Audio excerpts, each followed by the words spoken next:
माँ की बातें। ढाका की श्रीमती सुशीला मजुमदार से वार्तालाप। उद्बोधन। भवानीपुर से अपने पति और पुत्र के साथ मैं श्री श्री माँ का दर्शन करने गई। देखा कि माँ ऊपर के बीच वाले कमरे के चौखट के सामने खड़ी होकर किसी से बात कर रही हैं। प्रणाम करते ही वे बोली, कहाँ से आई हो बेटी? ऐसा लगा मानो बहुत पुराना परिचय हो। मैंने कहा, ढाका में हम लोगों का घर है। बात समाप्त होने के पहले ही गोलाब माँ ने यह कहकर माँ को पुकारा कि राम बाबू और निताई बाबू दर्शन करने आए हैं। कपिल महाराज मुझसे कह गए, आप लोग थोड़ा हट जाइए। बलराम बाबू के लड़के तथा भतीजे आए हैं। उनके साथ माँ की बातचीत होने के बाद आपको जो कहना होगा कहिएगा। निताई बाबू आकर माँ के सामने खड़े हो गए। उनके साथ बातें करके माँ ने मेरे हाथ में 2 रसगुल्ला दिया और बगल के पूजा घर में राम बाबू के साथ मुलाकात करने गई। मैं दोनों रसगुल्लों को हाथ में लेकर ही बैठी रही। राम बाबू के साथ बातचीत समाप्त होने पर माँ ने मुझे पूजा घर में बुलाया और कहा, खाया क्यों नहीं? प्रसाद है, खा डालो। किसी स्त्री भक्त ने आकर कहा, माँ, आपने सारी मिठाई सबको खिला दी, हम लोग क्या खाएंगे? मैं तो संकोच में पड़ गई, क्योंकि अभी भी मेरे हाथ में दोनों रसगुल्ले थे। मैंने कहा, आप ये दोनों खा लीजिए। वे बोली, नहीं, माँ ने तो तुम्हें कुछ कहा नहीं, तुम्हारा क्यों लूँगी? माँ ने उनसे कहा, यह सब मत कहो, भक्तों के मन में कष्ट होगा। बहुत से लोग हैं, 2-2 देने से सबको नहीं होगा।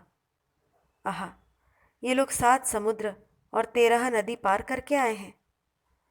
माँ के बार बार खाने के लिए कहने पर मैंने उसे खा लिया। माँ स्वयं पानी ले आई और बोली, रसगुल्ले का रस ज़मीन पर गिरा हुआ है, कपड़ा भिगाकर उसे पोंछ दो और हाथ धो लो। यह सब होने के बाद माँ चौकी पर बैठी और मेरा परिचय आदि पूछने लगी। ज्यों ही मैंने कहा, मेरा एक ही पुत्र है, उसी समय नी प्रणाम करने आया। मैंने कहा, माँ, यही लड़का है। नी के प्रणाम करके चले जाने पर माँ ने कहा, लड़के का विवाह नहीं किया?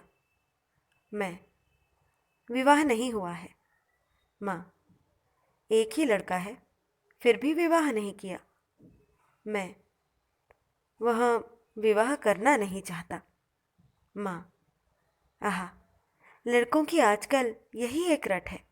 क्यों, विवाह करने से क्या अच्छा नहीं रह सकता? मन से ही सब कुछ होता है।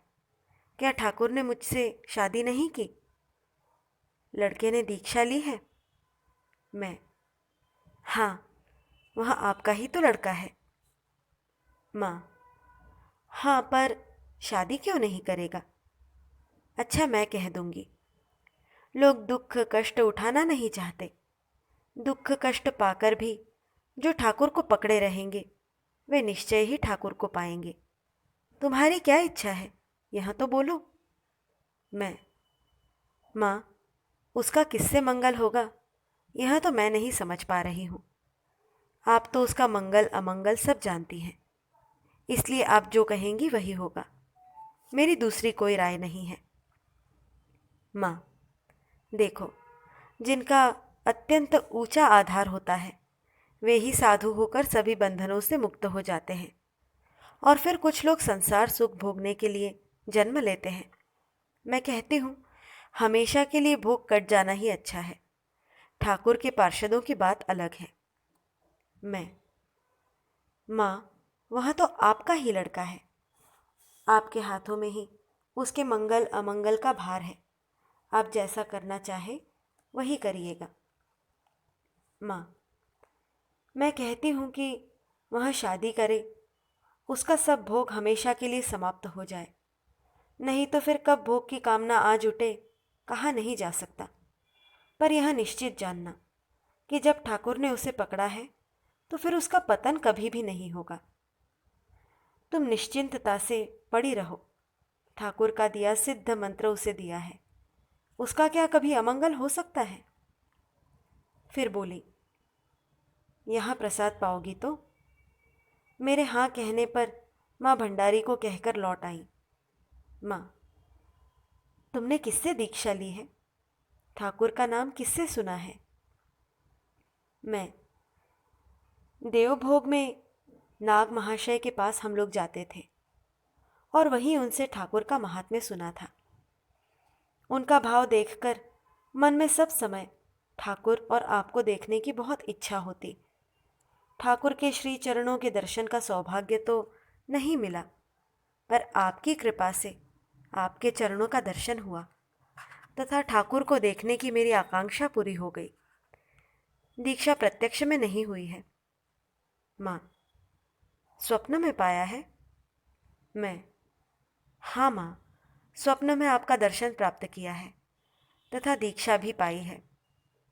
माँ, अच्छा, मंत्र क्या है, याद है तो? मुझसे कह दो।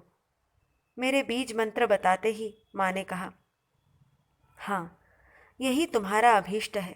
अच्छा है, अच्छा है, तुम भाग्यवती हो। मैं, माँ, आप और कुछ नहीं कहेंगी? माँ, नहीं, इसी बीज मंत्र का जाप करना, इससे ही तुम्हारा कल्याण होगा, यह निश्चित जानना। किसके साथ आई हो? मैं, अपने पति के साथ। माँ, वे कहाँ रहते हैं, क्या काम करते हैं? मैं, वे रा बाबुओं के स्टेट में मैनेजर हैं। माँ, अरे माँ, तुम मैनेजर बाबू की पत्नी हो, इतनी देर तक बताया क्यों नहीं? अरे राधु, माँ को मैनेजर बाबू की पत्नी को आकर प्रणाम करो। मैं माँ का यहाँ व्यवहार देखकर स्तंभित होकर बोली, माँ, आप यहाँ क्या कह रही हैं? मैं तो कायस्थ संतान हूँ, ये लोग ब्राह्मण की संतान होकर मुझे कैसे प्रणाम करेंगी? माँ ने कहा, यह सब नहीं कहते, तुम भक्त हो, भक्तों की कोई जाति नहीं होती, तुमको प्रणाम करने से उनका कल्याण होगा। राधु और माकू के आने पर जब मैंने उनके पैर पकड़ लिए तो माँ ने कहा, रहने दो, रहने दो, वहाँ प्रणाम करने नहीं देगी। वे लोग भक्त जो हैं, इसलिए सर्वभूतों में ठाकुर को देखते हैं। अच्छा, देवभोग में दुर्गा के पास क्या सुना है? उसके पास तुम लोगों का आना जाना और परिचय कैसे हुआ?